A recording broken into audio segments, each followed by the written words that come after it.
First of all, I have to thank Priya for inviting me to this conference, and of course also Tai for the collaboration. And I enjoyed these 2 days. I learned a lot, and you know that I particularly like interdisciplinary situations, so it is good for me. And as you can see, the title of my presentation is Abduction, Models and Creativity. There is also a subtitle. I will deal with the subtitle in the end of the presentation, in which there is the concept of eco-cognitive openness. We will see what is eco-cognitive openness, but referred to human scientific inferences, because I can anticipate that I think in the current artificial intelligence program, for instance, deep learning, there is not a situation of eco-cognitive openness. Okay, so where is the tool? Okay, so first of all, I want to propose to your attention a concept of inference that is very general, that you can adopt, you cannot adopt, as you prefer. Anyway, it is a concept of inference that is due to a great American philosopher, that is Charles Sanders Peirce. Charles Sanders Peirce stated that all thinking is in sign, and sign can be icons, indices, or symbols.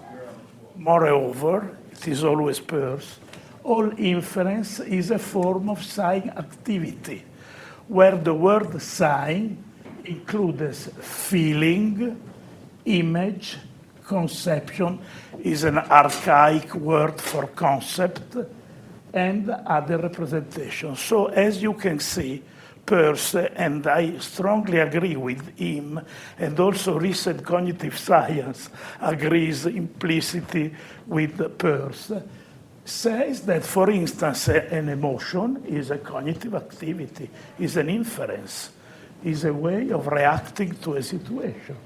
And so also images.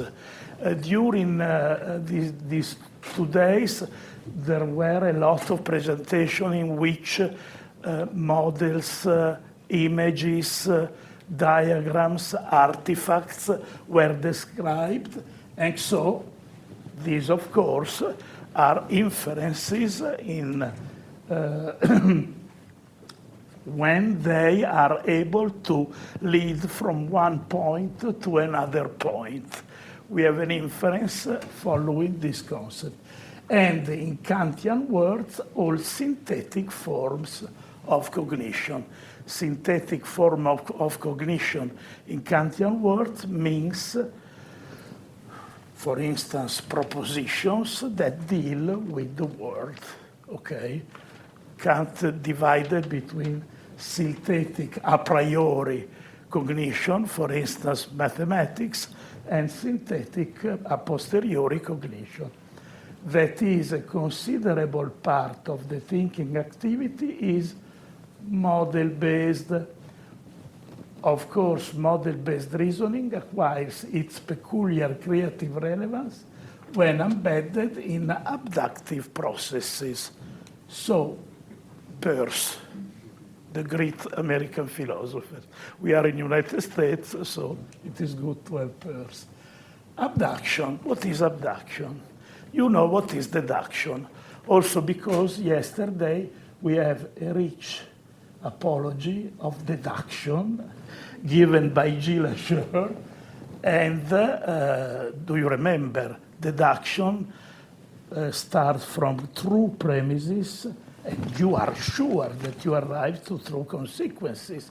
This is not the case of abduction, because an example of abduction in syllogistic terms, in first predicate logic, is all men are mortal. Socrates is mortal. Conclusion, Socrates is a man. This is called fallacy of affirming the consequent, because of course it is very simple and intuitive. Socrates can be a dog, okay? But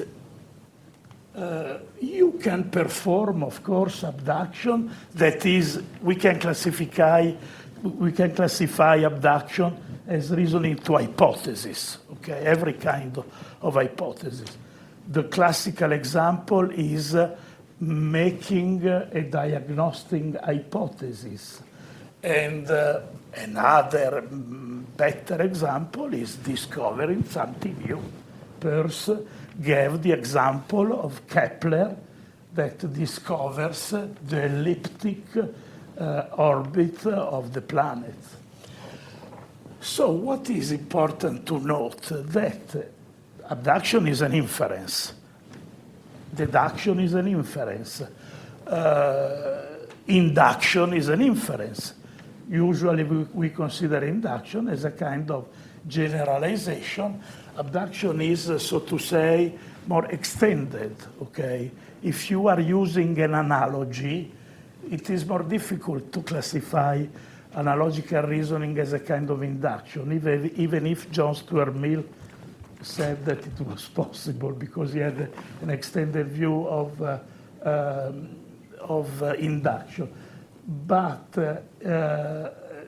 it is a kind of abduction because do you remember that yesterday we had David Kaiser that said we deal with the cosmological area, and so they have to look at the past. There was also a recent presentation regarding the past.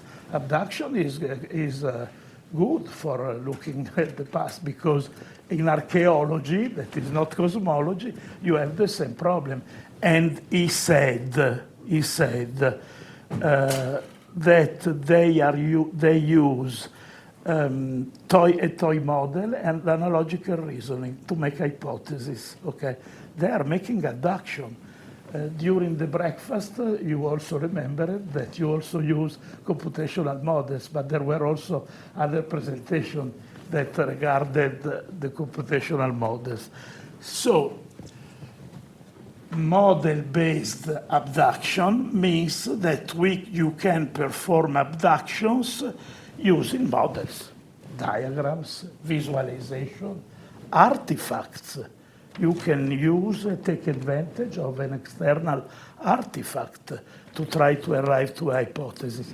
But you can, of course, also reach a hypothesis using sentential abduction that refers to the use, for instance, of natural language or of a technical language. We can consider sentential abduction, for instance, an abduction that reached using logic. There are many logical abduction that try to give deductive models of abductive. They, of course, are non-classical logic. So, model-based means that we are dealing with diagrams. This elementary diagram is extremely important in the history of Western thought because it is a diagram, a Euclidean diagram, that permitted Nikolai Ivanovich Lobachevsky to discover the non-Euclidean hyperbolic geometry. So it is a diagram that, to come back to the conference of these days, cosmologist again, but also Einstein, owe a depth to this diagram because they are able to speak of many kinds of space and so on, as we have seen yesterday. So this is an example. Because, you know, in the elementary geometry until the beginning of 19th century, it was necessary to use diagrams. And diagram is a model, an external model that you have to depict, for instance, in a blackboard. So Here there are some examples of model-based cognition, simulative reasoning of any kind, analogy, already quoted, visual iconic reasoning, spatial thinking, thought experiment. The most famous thought experiment of the history of Western thought is the thought experiment of Galileo Galilei that permitted to him to surpass the Aristotelian vision of the falling of the bodies. And it was completely internal in this case, without any reference to external aspects. Perception is, of course, a kind of model-based activity. Peirce considered a perception as a kind of abduction. You know, we perceive the world it is a kind of automatic abduction. The cat perceives the world in another way. So it is a kind of synthetic cognition. Visual imagery, many people use visual imagery to reach results, but also in deductive reasoning, there are model-based aspects. When you make a proof, a demonstration, for instance, Beth method of semantic tableau, Girard geometry of proof, you are dealing with a kind of externalization of your proof that it can be more or less good, and it is important. Emotion. I think that you agree with me also because in the recent cognitive science, there is the tradition of the 4E embodied, embedded, enacted, extended cognition that considers the role of the body extremely important in cognitive activities. So when you are in front of a situation and you feel an emotion, the emotion is not propositional. It is a kind of reaction that anyway, fear, for instance, explains, so to say, the situation. Okay,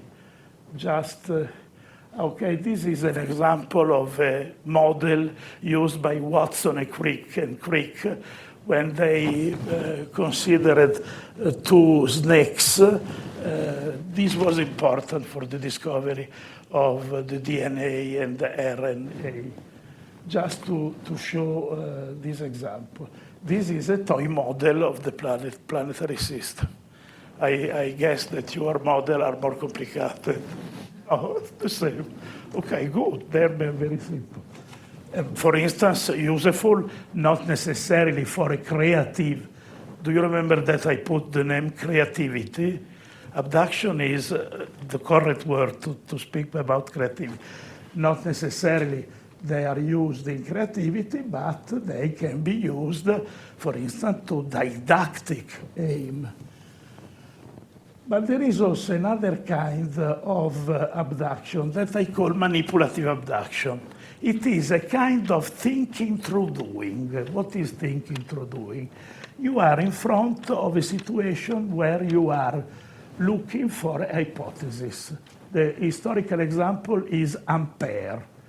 Ampere was not able to formulate any kind of hypothesis, but he was able to build complicated artifacts full of needles, and thanks to the manipulation of these artifacts, he was able to reach the hypothesis. So thinking through doing is different from planning a manipulation that is more similar to the experiment, to planning an experiment. But it is important in scientific creativity. I deal in my presentation with scientific creativity. Construal is the name given by David Gooding, an epistemologist, to this kind of artifacts that people and scientists build, for instance, also sketches, not necessarily external artifact, to try to go ahead, you know, and it is important, in my opinion. I also seen that in the Frank program, Priya spoke about learning by doing. It is similar. In this case, it is related to the problem of creativity. Okay, again, the diagram. This diagram is the birth, represents, so to say, the birth of modern mathematics. So the abandonment on the part of mathematics of the intuitive world. This was not good for philosophy, because philosophy was the only discipline that dealt with non-intuitive aspects, but also mathematics and soon also science would have reached this kingdom of non-intuitive. Okay, I told you that abduction is a fallacy, because I made the example, the syllogistic example. So yesterday we had an apology, a rich apology of deduction. In a certain sense, I will deal an apology of fallacious reasoning, because abduction, as Wood contends, is a mistake in reasoning, a mistake which occurs with some frequency in real arguments, and which is characteristically deceptive. Asti generalization and ad verecundiam are considered intuitively weak inference. So do not pay attention to all these words. Pay attention to the fact that fallacies, of course, are fallacies. So they are not sure as a kind of inference. But sometimes they are good. Because, for instance, Asti generalization in children and also in mouses is able to save their lives, because they make a generalization only, for instance, with one negative example. So, in this sense, fallacious reasoning presents a kind of eco-cognitive usefulness sometimes. In logic, it is also called, when you make a fallacy and you arrive to a truth, it is also called material validity, because you do not have the correct form of the reasoning, but you arrive to the truth. Okay. So, okay, as you can see, there is written the so-called fallacy are eco-cognitive fruitful. This is a fallacy. These are simple, stupid images, okay? Consider that I like slides colored. It is not academically correct, but anyway, I am an old researcher, so you can permit to me to use colored slides. Good. Okay. This is a book, a Springer handbook of model-based science. It is more than 1,000 pages, and there are the illustration of many kinds of modeling. As you can see, models are classified as make-believe, parables. Nancy Cartwright said they are parables. Functional, explanatory, epistemic action as artifacts revealing capacities. Traditionally, epistemologists say abstract are ideal and or abstract. So some epistemologists said, but they are fictional, because they are abstract, they are ideal, fictional as Anna Karenina. I do not agree with this vision, because I do not think that in science models are fictional. Models, of course, are different from the possible final result in terms of knowledge, but they are the only tool that was heuristically capable to arrive to to the end. So in this sense, they are extremely fruitful. And it is not important if they are false from some perspective, too abstract, too ideal. But it is important that they permit to the researcher to go ahead fruitfully in his research. Let's go ahead. Models, consider that models are distributed and never abstract. This is a subtle philosophical consideration, but it is obvious. In reality, of course, in a Pickwickian sense, models, for instance, the model of pendulum, is ideal and abstract. But anyway, every kind of model is a concrete materiality, because it is a drawing, a sheet of paper. It is something in a blackboard. It is a computational representation of a situation. And in this case, it is a physical representation inside a digital computer, for instance. So it is something material. So in this sense, but only in this sense, they are never abstract.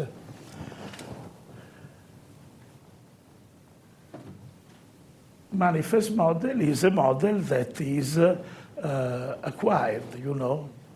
Imagine a collective of scientists in a lab. They are building a computational model, for instance, of, there is an example, an approximation of neurons, one physical in vitro networks of cultured neurons, and the other consisting in a computational counterpart.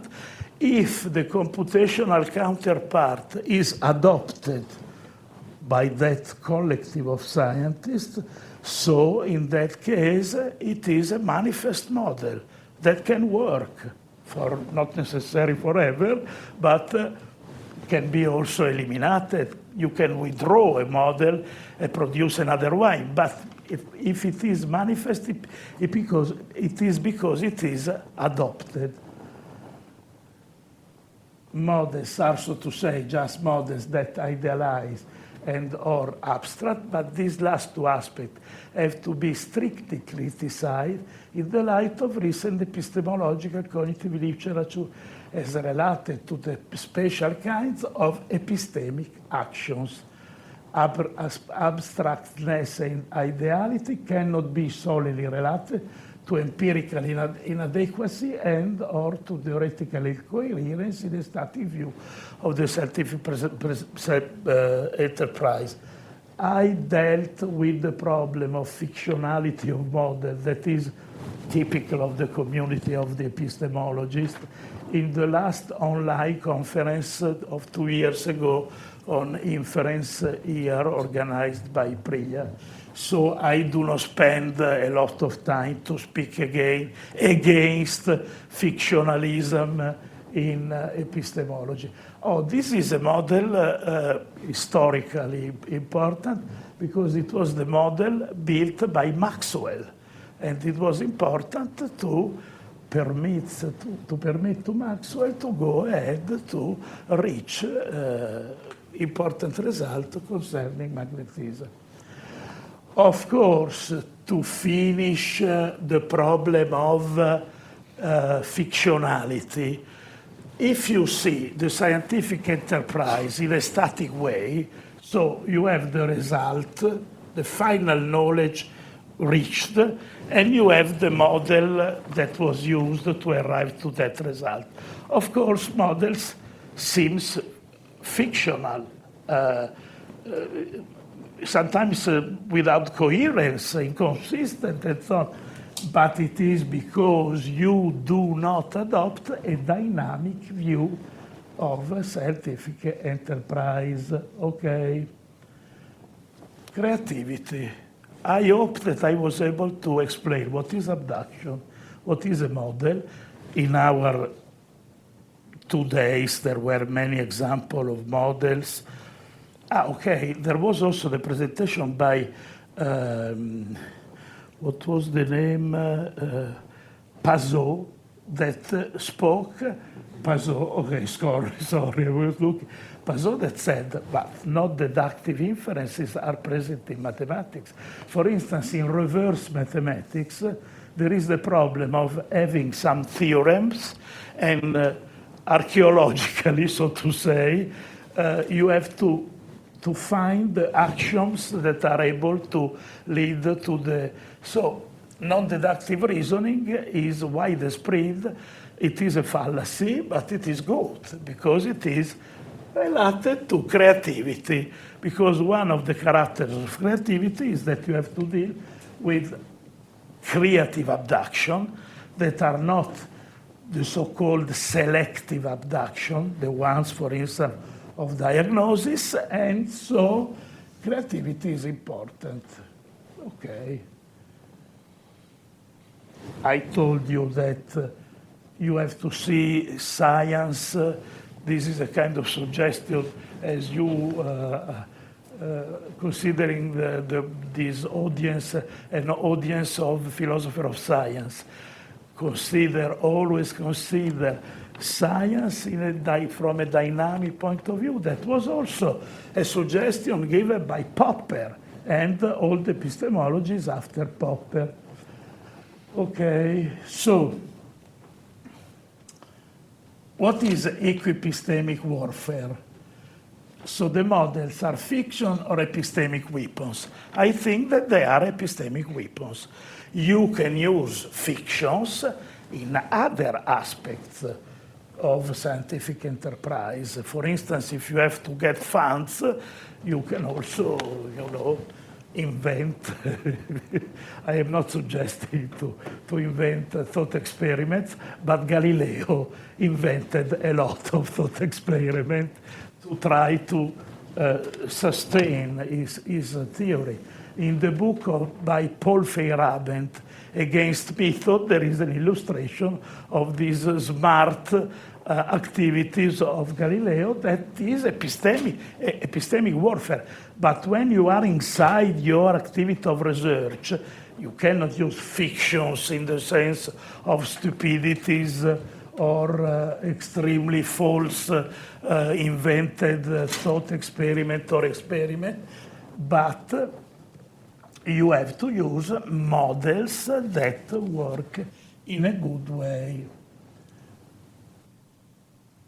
When you arrive to a hypothesis abductively, Charles Sanders Peirce said, usually you arrive to something acceptable, okay? But not necessarily is the result that you are looking for. So, for instance, in a diagnosis, you have to adopt some criteria. For instance, the more simple of the hypothesis that you can guess is the better. The hypothesis has to be consistent with your knowledge. But this, for example, is not true in the case of creative, because you can create a hypothesis that is completely against the status of knowledge of that period. It is irrelevant. It is completely unacceptable, and in many cases also unaccepted. Then can be accepted later on because the situation of the background knowledge changes. The Occam razor is one of the criteria for choosing a hypothesis. The simple one maybe is the best. If you are in a television series, CSI Miami, maybe the simple hypothesis about the murderer is the simple one, the wife, of course, or the husband, or in medical diagnosis, there is something similar. Anna Carriera is an example of fictional character that doesn't have to be used in the case of scientific models. Okay, that person is Paul Feyerabend, the one that analyzed all the rhetorical activities of Galileo Galilei to defend the new physics, to defend the birth of modern science, okay? So, epistemic warfare, I already explained to you what is.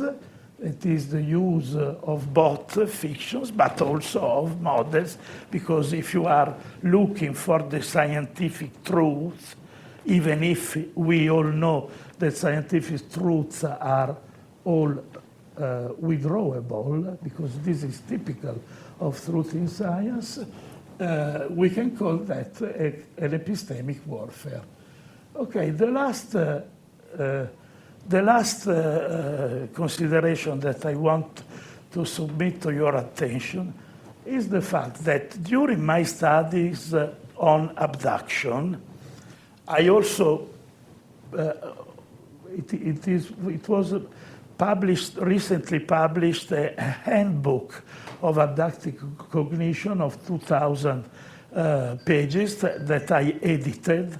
And so it is full of examples of abduction everywhere and so on.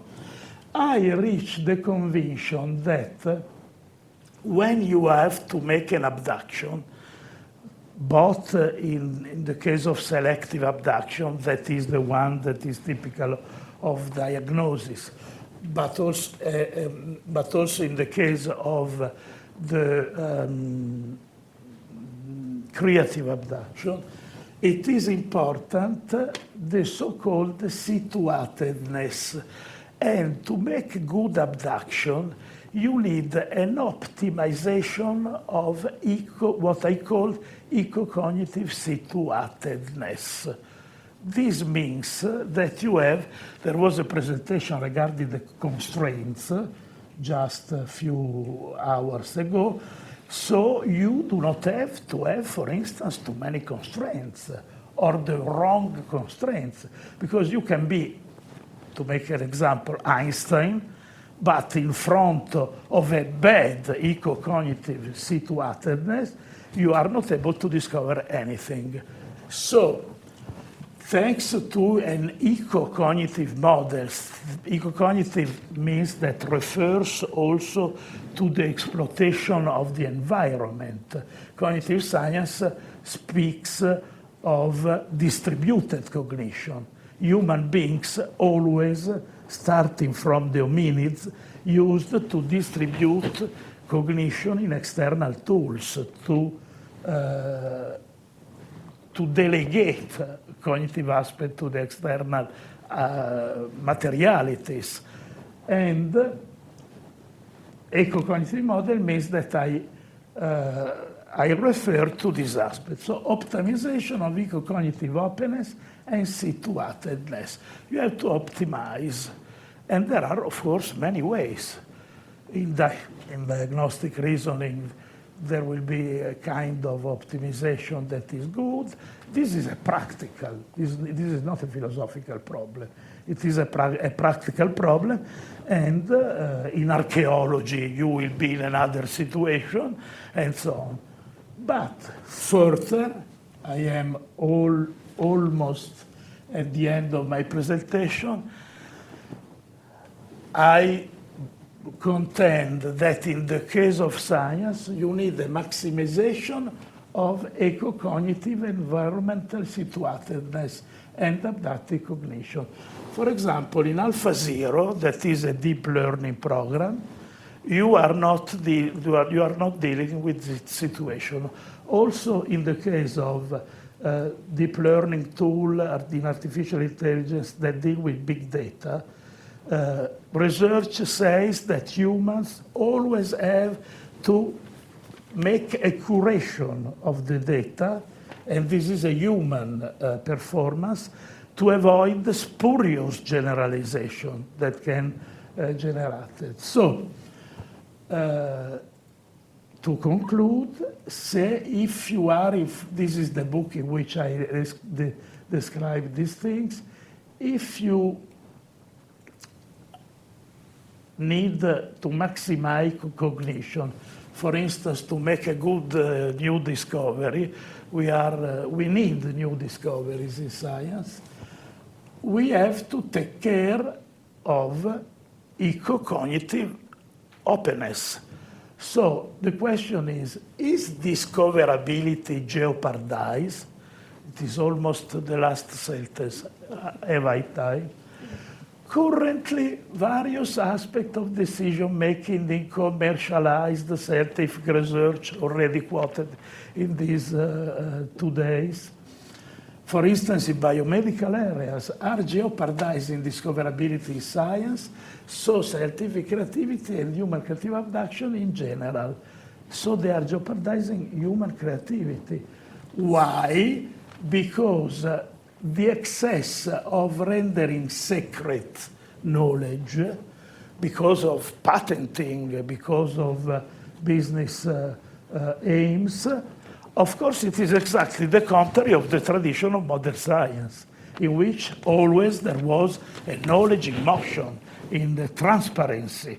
So I guess, but I'm not alone in this situation, that the eco-cognitive openness is in some sense jeopardized. And this is not good, because at the same time also human creativity can be jeopardized. I think that we do not have any other slides, the handbook of abductive cognition, and the last book was with the title Discoverability, the urgent need of an ecology of human creativity.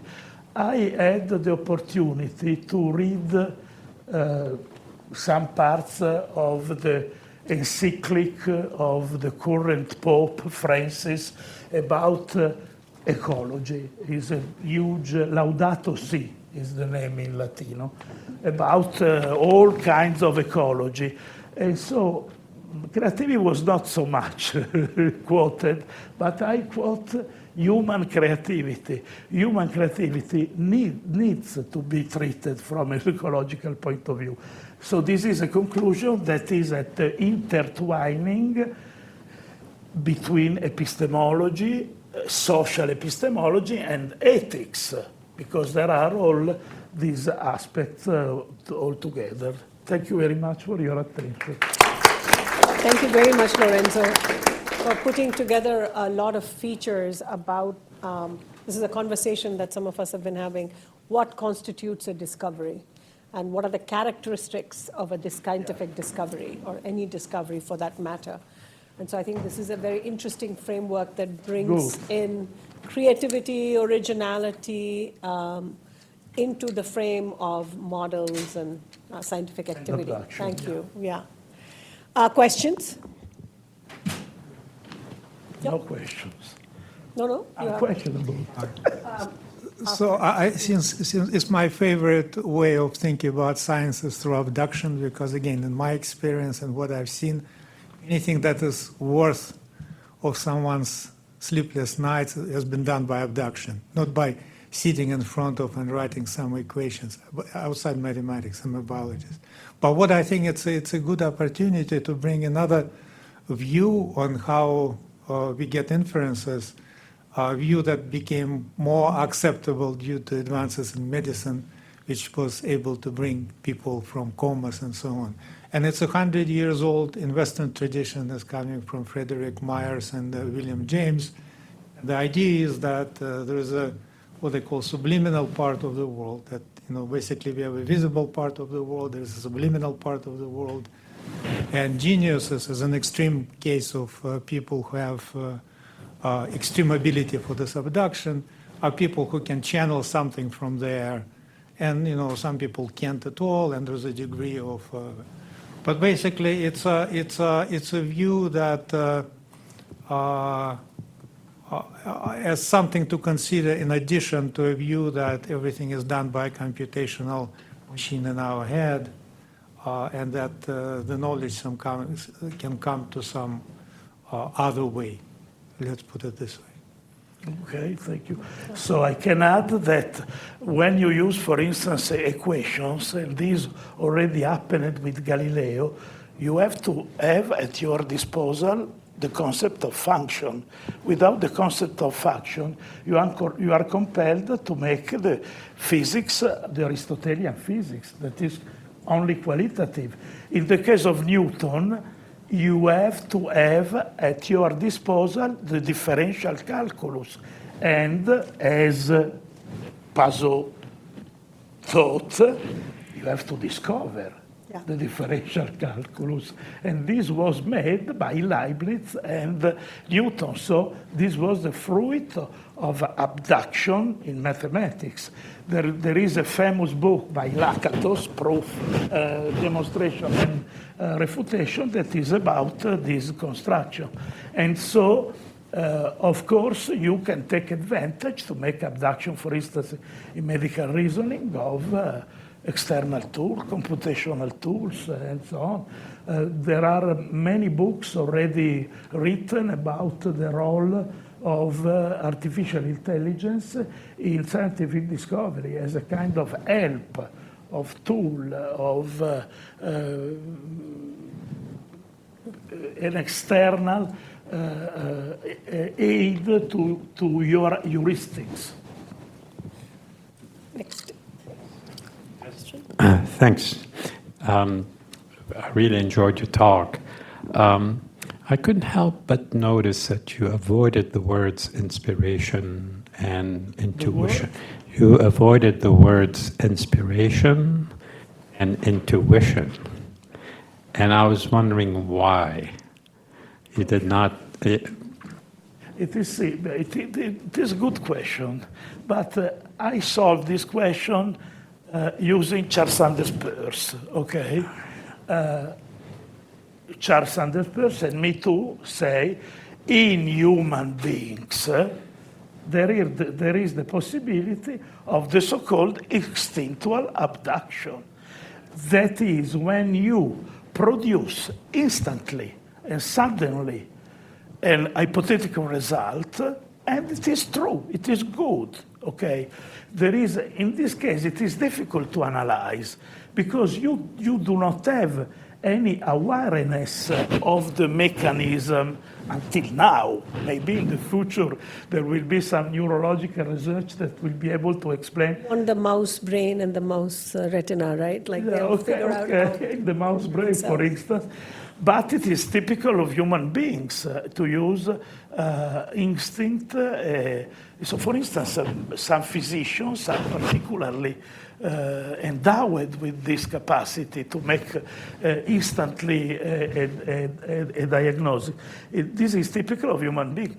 You cannot implement I collaborated with the computational scientists to programs of at the first decades of artificial intelligence on diagnostic medical reasoning, and in that case you have to write a program, and so then you can say the result of the machine is instinctual, but it is a fake, because in reality you know which program was able to arrive to the result. Yeah. This is typical. It is a kind of philosophical and psychological term, and so I avoided it just because there was not the opportunity to quote instinctual abduction. Also in animals, in animal cognition, there is this capacity of making abduction, for instance, in superior mammals, in cats, and so on.